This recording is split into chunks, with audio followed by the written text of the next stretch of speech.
miarabanao tonga soa eto amin'ny fitiavana voalohany fotoana iarahantsika mianatra ny tenin'Andriamanitra hanova amin'ny fiainanao ho lasa feno fifaliana, feno fiadanana ary feno fandresena.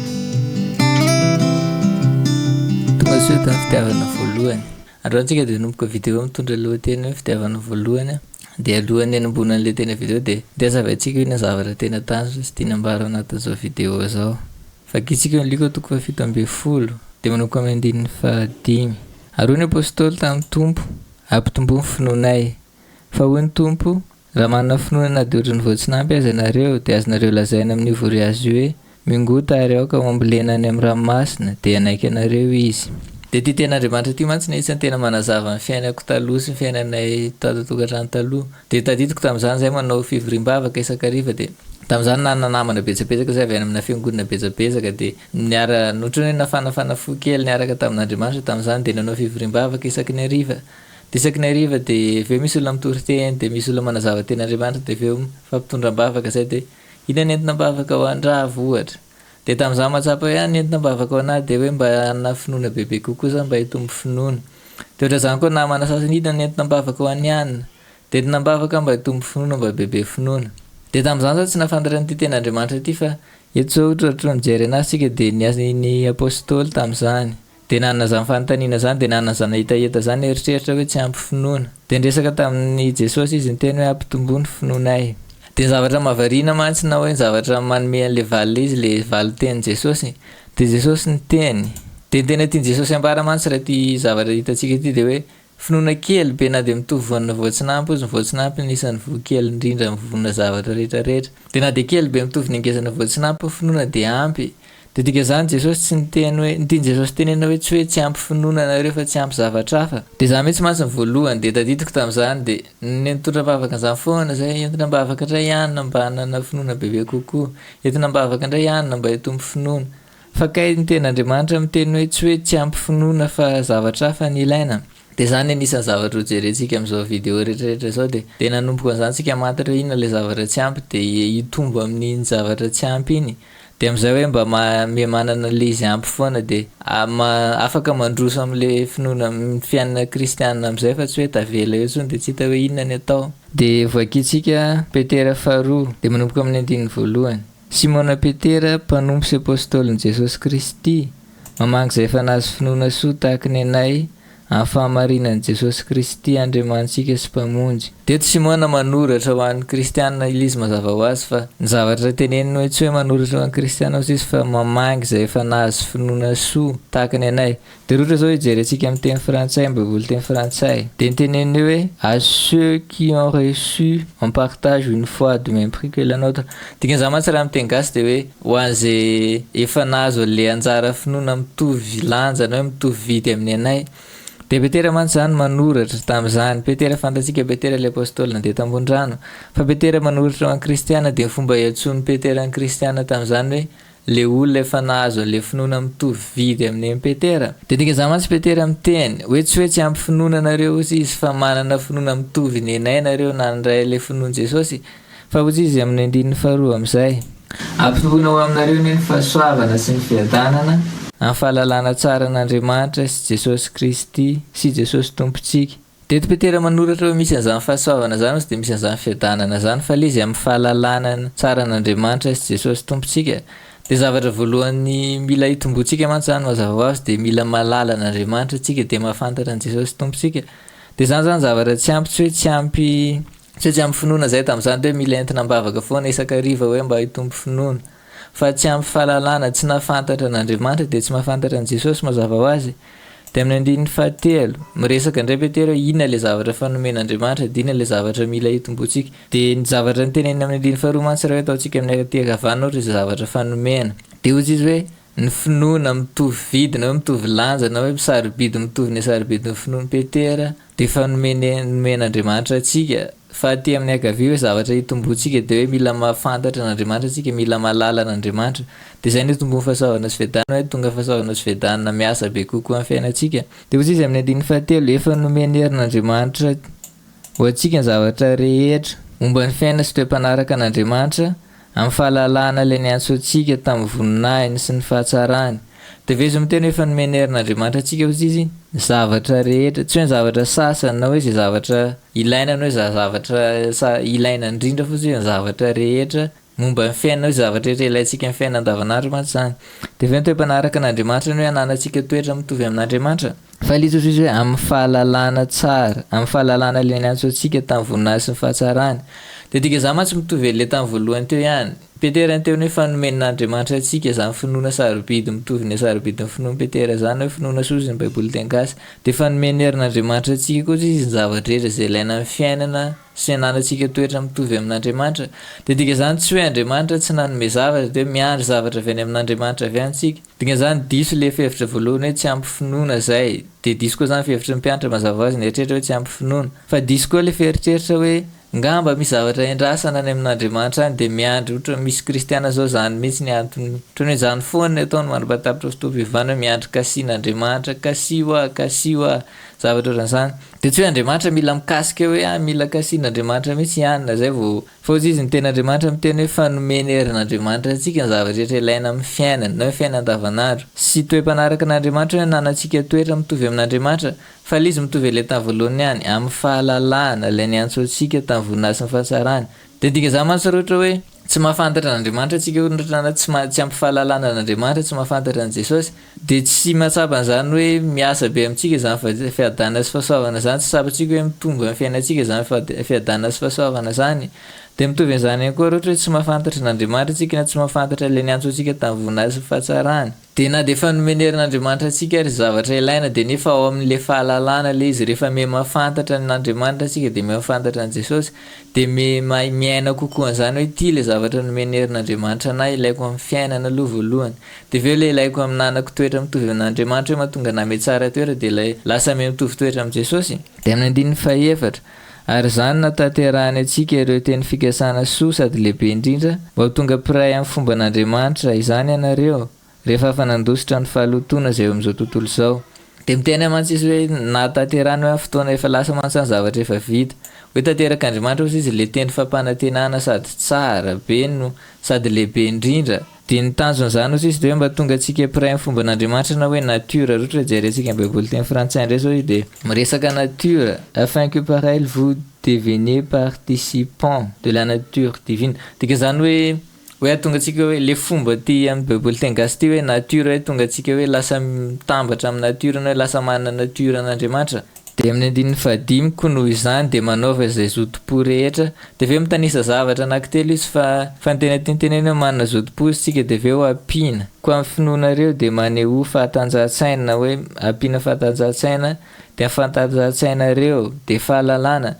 De dikan'izany mantsy ny tanjon'le zotom-po sy le fahatanjahan-tsaina de hoe mba hahatonga antsika hanana fahalalana. De tena zava-dehibe be mihitsy zany any amin'ny testamenta teo alohany ary misy fotoana miresaka an'izany Andriamanitra hoe ringana n'olo kosa izy noho ny tsy fahalalana. De dikan'izany mantsy zany ny kristiana raha ohatra hoe mahatsapa ny kristiana misy zavatra tsy ampy amin'ny fiainako na hoe mahatsapa hoe tsy ampy finoana zany misy zavatra tsy ampy fifandraisako amin'Andriamanitra mahafantatra misy zavatra mihoatra amin'Andriamanitra fa tsy mety mahita an'le izy. De ny zavatra tena fantatra voalohany hoe tsy ampy fahalalana tsy mahafantatra n'Andriamanitra n'olona. Izy mety hoe mahay fombafomba any am-piangonana n'olona mahay mitarika fotoana mahay miteny zava-maneno mahay manao zavatra ohatran'izany fa tsy mahafantatra n'Andriamanitra tsy mitovy hoe mahafantatra mahay fombafomba any am-piangonana sy mahafantatra n'Andriamanitra. Andriamanitra tsy zavatra na hoe zavatra fatarina ohatrany any am-piangonana hoe fombafomba fa Andriamanitra personne na hoe personne zany mantsy mitovitovy amin'olona hoe za zao tsy zavatra fa olona de rehefa miara-miaina aminah foana n'olona isan'andro de ohatran'izany zao mivadika ohatra mahafantatra anah kokoa ohatra noho n'olo-kafa rehetra mihitsy satria izy miara-miaina aminah foana de mahita ny zavatra ataoko de miara manao zavatra aminah zavatra ohatran'izany. De za mantsy zany zavatra voalohany tsy ampy amin'ny kristiana rohatra mahatsapa an'izany ianao misy zavatra tsy ampy amin'ny fiainako misy zavatra tsy ampy amin'ny fiainako miaraka amin'Andriamanitra de tena azo antoka be mihitsy hoe tsy ampy fahalalana an'Andriamanitra ianao tsy mahafantatra an'Andriamanitra.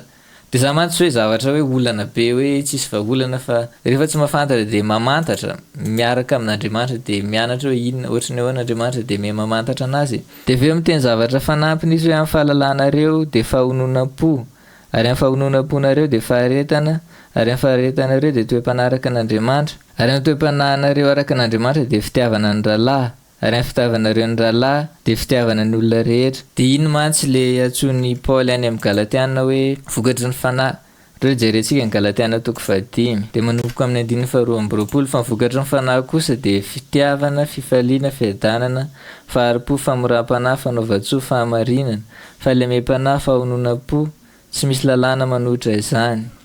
Dia mitovitovy an'izany any le nytenen'ny Petera hoe amin'ny toe-panaraka an'Andriamanitra dia fitiavana an-dralahy, fitiavana n'olona rehetra, fahononam-po, famoram-panahy, famoram-po, faharetana, mitovy le nytenen'ny Paul teo ihany. Dia dikan'izany mantsy zavatra tsy ampy faharoa amin'ny kristiana tsy mahay hoe ahoana ny atao inona dikan'izany hoe mandeha araka ny fanahy zany. Dia zany koa mantsy ny zavatra manaraka mila ianaran'ny kristiana, mila mahafantatra zany olona hoe iza zao amin'ny kristina, hoe inona ny zava-misy any amin'ny fanahiny, dia mandeha araka zany na hoe mandeha mifototra amin'izany fahamarinana zany. Dia ohatra amin'izany zao misy fotoana zao ny kristiana ny baiboly miteny hoe ohatra fotsiny ity fa misy zavatra be dia be mbola vakintsika rehefa tena tonga any amin'izany Efesana 1 dia 7. Ohatra miteny izany Paolo hoe isaorana ny Andriamanitra rain'i Jesosy Kristy tompontsika izay nitahantsika tao amin'ny Kristy amin'ny fitahim-panahy rehetra any an-danitra. Dia ohatra hoe ny baiboly zao miteny izany raha ohatra hoe fanandrain'i Jesosy ianao dia hoe nitahian'Andriamanitra tao amin'ny Kristy tamin'ny fitahim-panahy rehetra any an-danitra, fa mila mianatra hoe ohatra ny ahoana mandeha amin'izany. Dia fantaniana mantsy zany tsy hoe miandry an'Andriamanitra hitady, Andriamanitra hikasika, dia Andriamanitra no zava-baovao, fa mianatra mandeha amin'izay zavatra fanataon'Andriamanitra any amin'ny fanahiny. Dia mbola hijery be dia be antsika ity ohatra anankiray fotsiny hoe miresaka an'izany hoe inona zavatra nataon'Andriamanitra tany amin'ny fanahy, dia inona zavatra nataon'Andriamanitra tao amin'ny Jesosy. Fa izy ny zavatra fantatra fotsiny araka le tenin'ny Petera teo dia hoe tsy ampy fahalalana an'Andriamanitra n'olona, dia zany antony mahatonga antsika mazava misy zavatra tsy ampy, dia tsy mahay mandeha araky ny fanahy. Dia mazava ho azy rehefa tsy mahay mandeha araky ny fanahy antsika dia tsy mamoaka vokatry ny fanahy, mazava ho azy, dia tsy misitraka an'le zavatra fanataon'Andriamanitra tany amin'ny fanahy tany. Ohatra hoe Andriamanitra zao niteny izany hoe fanitahantsika tamin'ny fitahim-panahy rehetra any an-danitra ao amin'ny Jesosy. Fa be dia be ny kristiana miaina tsy miaina fitahiana fa miaina fiainana ohatra hoe mahantra, marary, miady saina, mikorotan-tsaina, mampalahelo ohatra. Efa baiboly miteny hoe vokatry ny fanahy dia fiadanana, fifaliana, dia nefa be dia be ny kristiana tsy falifaly. Zany arotrany hoe zavatra tsy mahazatra antsika mihitsy hoe tonga any am-piangonana ohatra dia falifaly, fa zatra an'izany olona hoe mankany am-piangonana dia malahelihelo, dia montimontitra, dia tsy mimeme, tsy miteny. Fa nefa ny baiboly miteny izany hoe raha mandeha araka ny fanahy antsika dia manana zany fifaliana zany, manana fiadanana. Dia avy eo Petera amin'izay manohy le amin'ilay Petera voalohany teo, Petera 2 dia 1 dia 9. Fa raha hanananareo zany zavatra izany zany le fahalalana dia le mahay mandeha araka fanahy, mamoaka le vokatry ny fanahy, sady hanananareo betsaka. Dia tsy hevelan'izany malaina na tsy avokatra ianareo amin'ny fahalalana tsara ny Jesosy Kristy tompontsika, fa izay tsy manana zany zavatra izany kosa dia jambaka tsy majery lavitra, sady nanadiovana azy tamin'ny fahotany voalohany izy. Dia avy eo mantsy ny ten'Andriamanitra miteny izany. Dia Petera nanoratra raha tadidintsika ny 1:2. Petera tsy nanoratra ho an'olona hoe tsy ao amin'ny Jesosy na hoe olona tsy nandray Jesosy, fa izy hoe za manoratra amin'ilay olona fanandray finoana soa na hoe finoana sarobidy be mitovy ny finoko ihany. Fa amin'ny 5 nefa izy miteny hoe izay tsy manana zany zavatra izany, izay tsy manana fahalalan'Andriamanitra dia izay tsy mahay mandeha araky ny fanahy ozy izy. Dia ohatra ny olona jamba tsy majery lavitra sady nanadino an'le hoe navotan'Andriamanitra tamin'ny fahotana. Dia dikan'izany mantsy zava-dehibe be mihitsy zany izy, tsy hoe manamaivana zany hoe tsamintsika nandray an'i Jesosy dia hoe nandray zany fanapa-kevitra zany tsika hoe bebaka dia hitodika any amin'ny Jesosy amin'izay. Zava-dehibe be mihitsy zany mihitsy ny zavatra voalohany mitranga amin'ny fiainana kristiana. Fa izy nefa miteny ten'Andriamanitra hoe mbola misy zavatra mihoatra, dia misy zavatra mila hitomboantsika, fa raha zany tsika dia izy marina mihitsy vovontsika dia rehefa maty dia tonga any an-danitra mazava ho azy. Fa izy milasa miaina ohatrany hoe jamba, tsy mahay jery lavitra ozy izy dia miaina antsika hoe voatany fitahim-panahy rehetra antsika, fa miaina fiainana tsisy ohatrany hoe tsisy fitahiana misy na dia kely, dia miandrandra zany foana hoe aiza misy fitahiana dia miandry ivavahan'olona foana ohatra, fa tsy mahay mamoaka an'izany zavatra nataon'Andriamanitra ty amin'ny fanahintsika zany. Dia zany le zavatra tsy ampy taminay tamin'izany dia fantatra mihitsy hoe raha mahatsapa an'izany ianao misy zavatra tsy ampy. Dia azo antoka zato isan-jato mihitsy hoe ireo zavatra nitenen'ny Petera ireo tsy mahafantatra an'Andriamanitra, tsy mahafantatra tsara le tena toetra an'Andriamanitra ianao, dia mazava ho azy tsy mahafantatra an' Jesosy. Dia nefa raha tsy mahafantatra an' Jesosy ianao dia ny ten'Andriamanitra miteny hoe Kristy aty anatinao le mystera ohatra. Ireo jerentsika ny Kolosiana 1 dia 7:20. 7:20 dia ny zava-miafina le voafina hatramin'ny vahagola sy ny taranaka maro fa voaseho ankehitriny amin'olona masina, izay efa tian'Andriamanitra nampahafantarina ny hareny voninahitra ity zava-miafina ity any amin'ny jetilisa, dia Kristy ao anatinareo izay fanantenana voninahitra. de zany zao ten'Andriamanitra miteny hoe le mystère le tsy fantatry n'olona tany amin'ny testamenta taloha mihitsy izy de hoe Jesosy hipetraka ty anatintsika.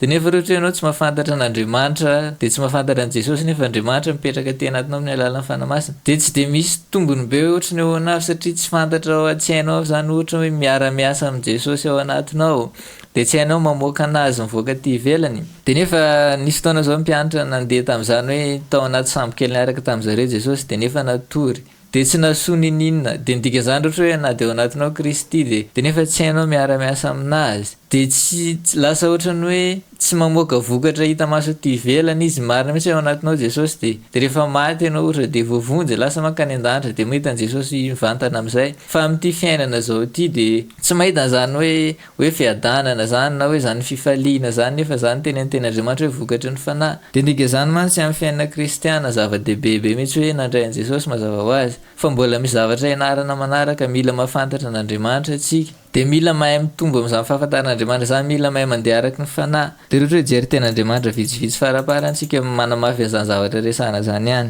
de ohatra hoe any am' Jaona 7:7-8 Jesosy niteny hoe ataontsika manomboka faraiky amby 3 de ho Jesosy tamin'ny jiosy zay nino azy eto ndray zao Jesosy miresaka am'y jiosy zay efa nino anazy tsy hoe amin'olona zay mbola tsy nino anazy de hoe misy olana be fa ozy izy hoe am'izay efa nino anazy de mbola niteny izy hoe raha dikan'izany hoe misy olona afaka tsy manao an'ity zavatra atao anankiray ty raha manaritra miteniko ianareo de ho mpianatra tokoa ka ho fantatrareo marina ary marina afaka anareo tsy andevo de mitovitovy le tenen'ny Petera teo ihany hoe manoratra am'izay fa nandray finoana soa izy de Jesosy niresaka tamin'olona fa nino anazy fa izy hoe raha maharitra miteniko nareo ozy izy de ho fantatrareo marina de zay vao marina am'izay le marina fantatrareo ny afaka anareo tsy andevo de ndikan'izany mila mahafantatra marina atsika mila mahafantatra an'Andriamanitra atsika mahafantatra an' Jesosy de ny fahafantarantsika an' Jesosy iny am'izay ny afaka atsika tsy andevo de rehetra mijery ten'Andriamanitra farany zao tsika any am' Romanina 9 de 9